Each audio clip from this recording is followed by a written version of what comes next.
Yo, what's going on, everybody? Welcome to the Spann Report podcast. I'm your host, Mr. Spann, and this is episode number 77 of the report. Yeah, man, it's been a while. It's been a while since the last time I talked to y'all. It's been about 2 weeks, man. 2 weeks since the last time your man Spann hit the mic. And there's good reason for that. There's good reason for that, man. It's been a very eventful couple of weeks for your man Spann, man. I've celebrated my birthday. I've gone to my high school reunion. I had to go out of town. So yeah, man, I haven't been home. I haven't been around the crib to record, and I missed y'all, man. I did. I really did miss y'all. So I'm happy to be back. And yeah, man, we're gonna get into this, man. We're gonna get right into the show, man. We're gonna talk about today. Today, what we're gonna talk about is the Supreme Court's decision to legalize same-sex marriage across the board, man, across the country. All laws that were preventing same-sex couples from being married have been rendered null and void. So we're definitely going to talk about that today on this episode of the Spann Report podcast. But before I get into all of that, of course, I got to let you guys know how to get in touch with me here at the Spann Report podcast and let your voice be heard. Of course, you can hit me up at the hotline at area code 313-288-0485. That's area code 313-288-0485. Leave me those voicemail messages. I will play those messages on the show and, of course, respond to those messages in kind. You can also email me here at the Spann Report at feedback@thespannreport.com. That's feedback@thespannreport.com. Send me those emails. I will read those and, of course, reply to those emails on the show. You can also hit me up at the website. The website is thespannreport.com. All of your Spann Report needs are available there. The videos, news, well, I should say news stories, technology stories, there's a whole lot of stuff available at thespannreport.com, not just the podcast. I'm trying to branch the show out. And of course, I really do want you guys to kind of go there to kind of get your news and everything else. And I am looking still for writers and contributors to the SpannReport.com. But go to the SpannReport.com right now for all of your Spann Report needs as far as the podcast is concerned, and the videos and the podcast and whatever else. So go to the SpannReport.com, check that out, and let your voice be heard there. Okay, let your voice be heard there. Also, you can chop it up with your man Spann on Twitter and Instagram. My name, of course, on both of those platforms, of course, is Mr._Spann. We could chop it up on Twitter, and you can like my pictures on Instagram. Share them, motherfuckers. Steal them. You know how y'all do. Steal all those memes and everything else. Go ahead and share those and chop it up with your man on Twitter. I am Mr._Spann on Twitter. And for all of the dumb shit that you want given attention, send those to me at AssHat@thespannreport.com. That's AssHat@thespannreport.com. I will do a segment about the dumbest shit that we've seen this week. So AssHat@thespannreport.com for your Asshat of the week submissions. And of course, give your man a review. I love reviews, man. Let me know what it is you're thinking. Let me know what it is you think about the show. Let everybody else know what it is that you think about the show. Leave a review on iTunes and Stitcher Radio. 5 stars preferably, but if not, it is what it is. But the 5-star reviews will get read on the show, right? And of course, because the show is live on YouTube, if you leave a YouTube comment concerning anything that we talked about here on the show, I will read those YouTube comments as well, man. Yeah, it's been a while. I'm kind of rusty. I kind of stumbled through that whole shit, right? Yeah, man. But it's been an eventful couple weeks. But let me tell you guys about what I've been going through the last couple weeks, man. Just a little bit. I know the last time I talked to you guys, man, we were talking about Rachel Dolezal. That was real hot in the news. Everybody was still talking about that. And that's no longer a story now. Everybody's kind of like forgotten about Rachel Dolezal to a certain degree, and rightfully so. I mean, she wasn't really worth the amount of news that she got, but that was what was hot at the time. And what's really got everyone's attention right at this moment is the Supreme Court's decision to legalize same-sex marriage, right? But in the meantime, in between all of that stuff that was going on with that, I went to Chicago, man. Well, first of all, let me take that back. Let me roll this shit back a little bit. Your man Spann had a birthday, right? I had my birthday. I'm 35 years old now, right? I feel a little old. And if you think about it, 35 is kind of middle aged now. 35 years old is middle age now. And it's funny, man. I was asked, of course, how does it feel to be 35? And of course, I don't feel any differently than I did when I was 34, honestly. But yeah, man, I have noticed with the added weight gains, as my metabolism isn't as great as it used to be, that my feet hurt a little bit more than they used to before, right? So I've been gaining weight. I got up to like 201. That was the heaviest I had been. And I've been trying to cut back on like my portions. No, I haven't. I mean, let me stop lying. I still eat just as much, if not more, than I always have. But I've been trying to walk around a bit more at work. I do a lot of walking around and running up and down stairs and in the back of trucks, all sorts of shit. Try to stay active while I'm at work to try to get my weight back down to my target weight of 180, right? Because my feet hurt. My feet hurt. And it's just one of those things, man. When you get older, you start getting these ailments and stuff like that. So, yeah, man, I've been dealing with that.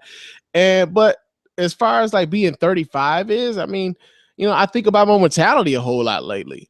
I think about that probably more than I probably should. I mean, it's just one of those things, man. You start getting a little bit older, you start, being a bit more conservative about some of the things that you do. And I need to get back into the gym and start like hooping again and all of that other stuff. But right now, physically, I just need to go to the doctor and see what the fuck is going on with me. And really, I mean, my feet hurt all the time and I'm tired. I fall asleep at the drop of a hat. All sorts of shit is going on with your man Spann at 35. So I need to go to the doctor and see what the hell's going on with that. But outside of that, man, I went home to Chicago during my birthday week because my birthday fell on a Thursday. Went home to Chicago. There was a high school reunion that was going on. I went to Olive Harvey Middle College in Chicago. Shout out to Mrs. Hawkins, who was not only the founder of the school, but she was the principal of the school at the time that I was there. And that woman saved a lot of lives. And I wouldn't necessarily say she saved my life, but she definitely put my life on a different trajectory than it was at the time. I was coming off of the death of my mom. I really wasn't feeling school. I was going to be forced to like sit out a semester and maybe lose yet another year of schooling. And going to the Olive Harvey Middle College changed my life. It really did. It put me on a path to not only think that college was something that I was just supposed to do, but that was something that I could excel at. And it also put me in a position to meet some really interesting people. Like I met Coretta Scott King on a college tour going to Atlanta. And it was funny. I don't know if I told you guys about this. I may have mentioned it on the show, but when I met Coretta Scott King, it was at the Ebenezer Baptist Church doing the new Ebenezer Baptist Church doing their first service on Easter Sunday. And I had a booger in my nose. And Coretta Scott King didn't tell me that your man Spann had a booger in his nose. He just kind of looked at me real strange, like, yeah, baby, how you doing? Uh-huh. Oh, so you come from Chicago, huh? Oh, that's real nice. So what school are you thinking about going to? Oh, I'm thinking about going to Morehouse. Oh, that's real good. Yeah. You have a nice day, baby. Get outside. And all my friends like, man, I hope you didn't have that booger in your nose when you was talking to Miss Coretta Scott King. Yep, that happened. That happened to you, man. So, yeah, but I really do want to thank Mrs. Hawkins for not only the opportunity that she afforded me at that school, but for all of the lives that she did change with the advent of that school. And it's still changing lives today. A couple of my friends who graduated from that school are now teaching at that school. So shout out to Mrs. Hawkins. Shout out to my girl, Mishy. Shout out to everybody that's associated with Olive Harvey Middle College. I wouldn't be the man that I am today had it not been for that school, real talk. And your man Spann was Mr. Middle College when he graduated because I had all that school spirit and shit, you know what I mean? So, yeah, man, shout out to everybody from OHMC. But, again, that was one of the things that happened, right? So, with that, like last week, my girl's parents wanted to also throw me a barbecue to celebrate my birthday, which was really appreciated, man. And we had a really good time. My daughter got a chance to meet my fiance's parents. It was a chance for everybody to kind of get it together and meet together and break bread and everything else. And it was cool, man. It was, and I'm really appreciative of the relationship that my daughter and my fiance have. I really am. I mean, this is that was one of the main concerns. That's always one of the concerns that you have as a father, or even as a mom. When you have your kids around someone new who isn't their mom or their dad or whatever, that's always a concern, whether or not your child or your fiance will be accepting of either or. And so for my daughter and my fiance to now have a really good relationship at this particular point in time, I'm really excited about that, and I'm grateful for that relationship that they fostered with one another. So yeah, man, it was a good time. It was a good time. And that explains partly why your man Spann ain't been on the mic in the last 2 weeks, right? It's been a lot of shit going on, and I haven't been able to speak to it, but that explains why I haven't been on the mic the last 2 weeks. So what we are going to do, though, is we are going to talk about the Supreme Court's decision to rule that gay marriage is now legal across the country, right? And of course, with these kind of decisions and everything else, a lot of folks have their there was a lot of accolades given. There was a lot of celebration going on. The White House showered the White House in the rainbow colors, which is cool. A lot of people have changed their Facebook avatars to the rainbow, which signifies solidarity with the LGBTQ community. That was cool. And then you have those who, for whatever, well, we're not going to say for whatever reasons. We know some of these people and why their reasonings are against this, right? But you have those who are against this, and they feel as if they're being persecuted to a certain degree at this particular juncture. And for me, like it was an unfortunate week. And I don't want to just personalize it, but it was a real unfortunate week to witness a lot of friendships ending over this decision. A lot of family relationships being fractured because of this decision. And it was happening daily.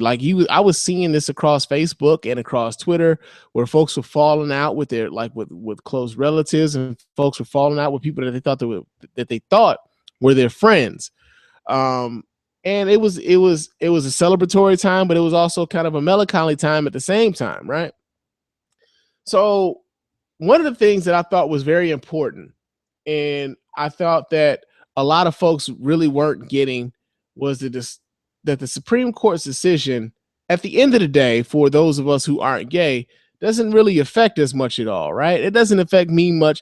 Only I'm not being forced to marry anybody male. Right? If you're female, you're not being forced to marry anybody that's female. Our life pretty much goes on the same exact way it always has been. No one's forcing us to do anything by acknowledging that gay people are now allowed some of the same rights that we as straight people already enjoy, right? So that was one of the big things that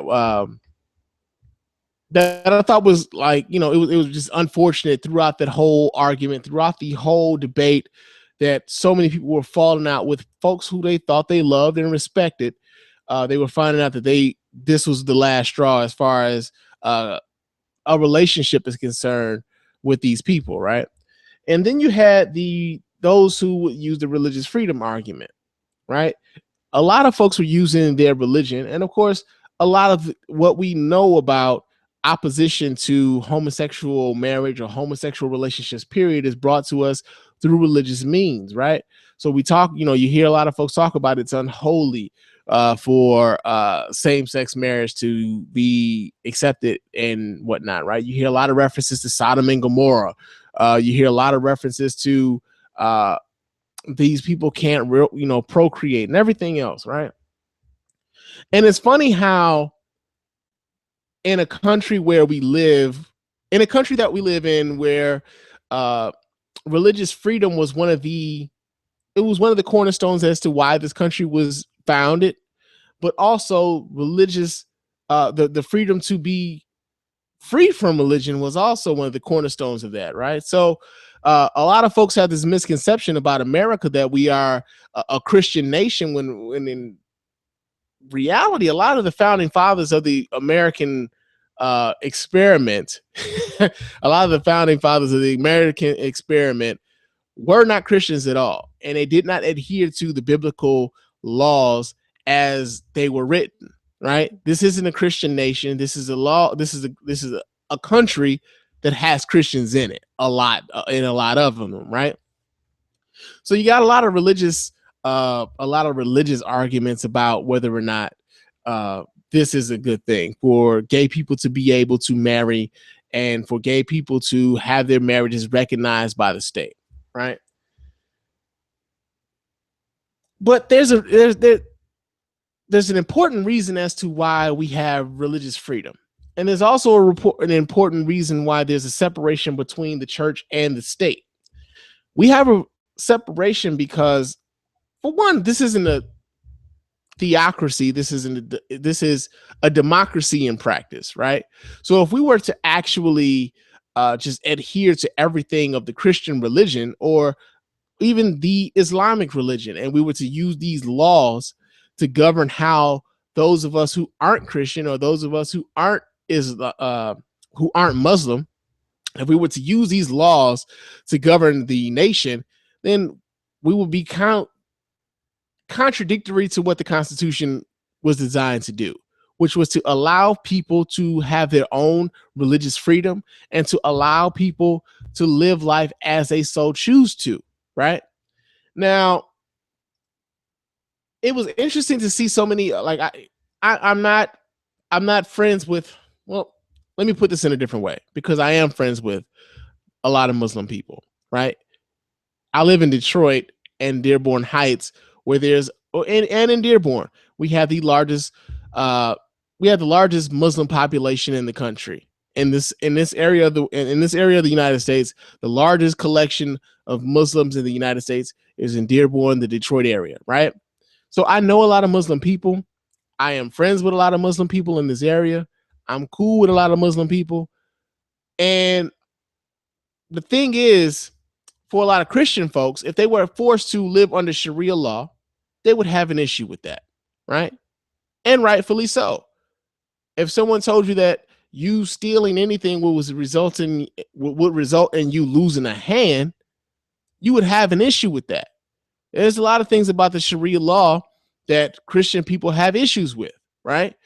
But there's a lot of things about Levitical law that everyone has an issue with, who, especially those of us or those people who aren't Muslim, who aren't Christian, or who doesn't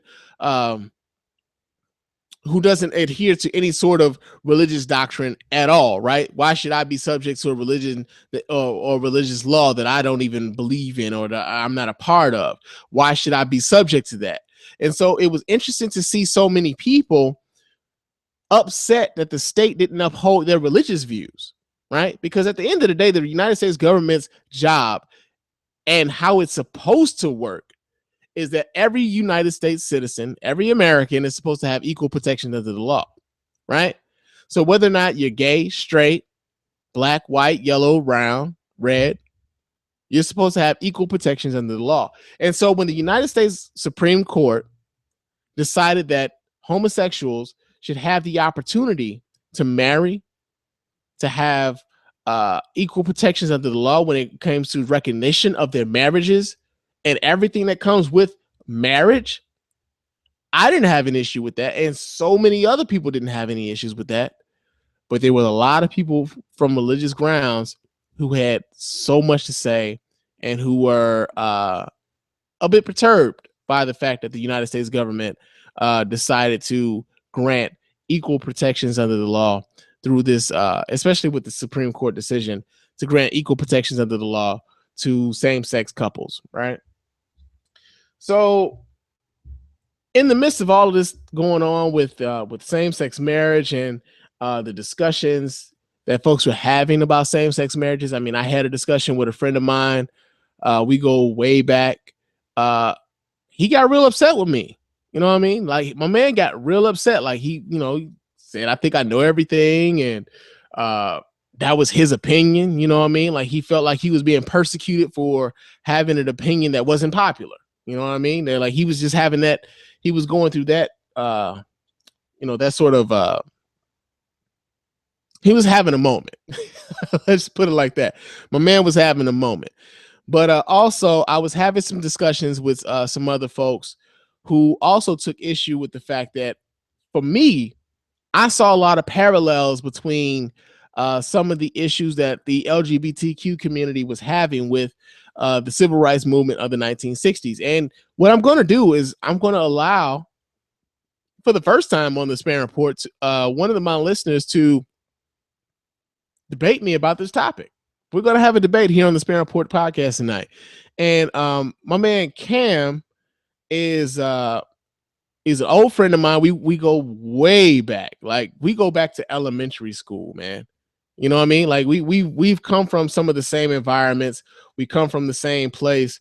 And my man Cam is going to come on, and we're going to discuss whether or not it is appropriate, for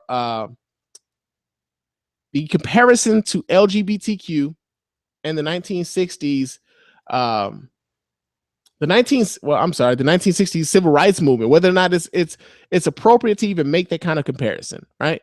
Because I don't necessarily see an issue. I don't see an issue at all with making that comparison. But I'm going to bring my man Cam on in a second so that we can have this discussion, and you guys can make the decision. I'm going to put a poll up on the SpannReport.com on this episode so you guys can vote as to whether or not it's appropriate. And I think I've done this before. I think I've even presented the same question before as to whether or not it's appropriate for the comparison to be made between the 1960s LGBTQ community and the I'm sorry, I said the 1960s LGBTQ community. Well, whether or not it's appropriate for you to compare both of these movements at the same time. And so let me send Cam this link so that he can get on and we can have this discussion, man. And, you know, one thing I want to talk to you guys, one thing I really want to say to you guys, because again, like I talked earlier about whether or not folks were losing friends, right? You'll find out whether or not people are really your friends if you can have a discussion with them and you don't necessarily agree with them on a particular issue, but you can walk away with an understanding and still at the end of that conversation walk away knowing that, okay, I disagree with you, but we can still to some degree coexist. And there's a lot to be said for that. There's a lot to be said for that. Now, again, whether that's a line that you're willing to cross for a lot of folks is something all the. Hold on a second. I don't think my aunt knew that I was on on the air tonight. Yeah, but there's a lot to be said. There's a lot to be said. If you can coexist with folks and still disagree with people at the same time, like you can have your issues, you can have your pet issues, but at the same time, being able to have these discussions and have these discussions and still walk away from them feeling as if like you didn't lose any respect. I don't know. It's kind of hard to put it that way. But this is what we're gonna do. I'm gonna bring my man Cam on. We're gonna talk about this issue, and let's get him on in a second. Hold on just a minute. Live podcasting, people.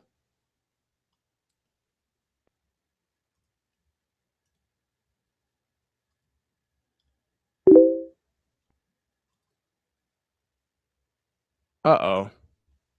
Cam just hit me, said he wasn't allowed to join the call. Hold on just a second while we get this straightened out.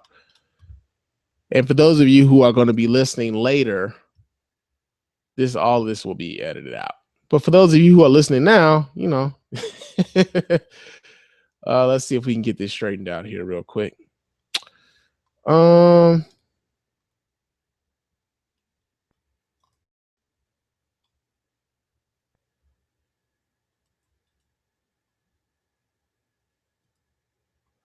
Try to send him this again.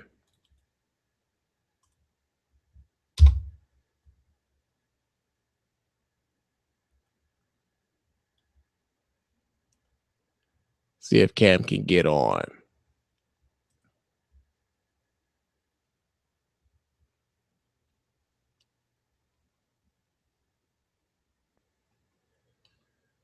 Oh, Google Hangouts.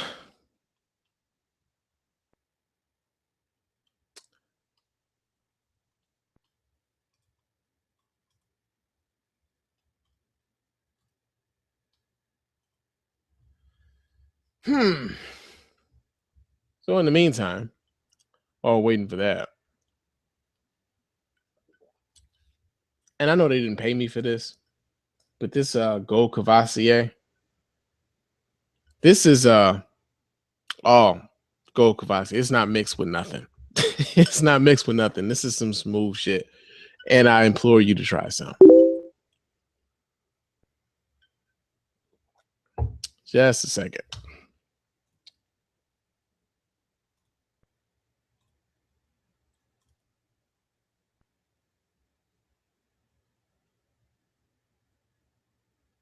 Okay, Google, y'all are fucking up my program. Okay. You're not allowed to join this video call. Google gave this to Cam as I sent him a link to get into the show. So here's what we're gonna do. Let me hit Cam up and see if maybe he can join us here without the video portion. Ah, boy. I hate this. I really do.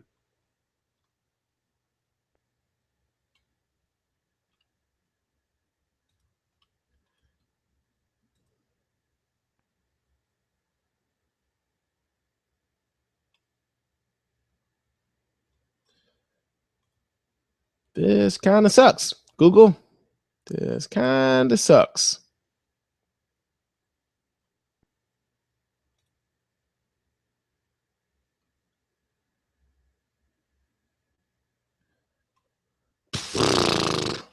Okay.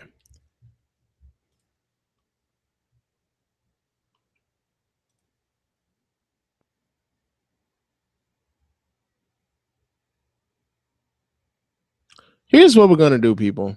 As Google Hangouts fucks up yet again. Here's what we're going to do. I'm going to have to close this shit.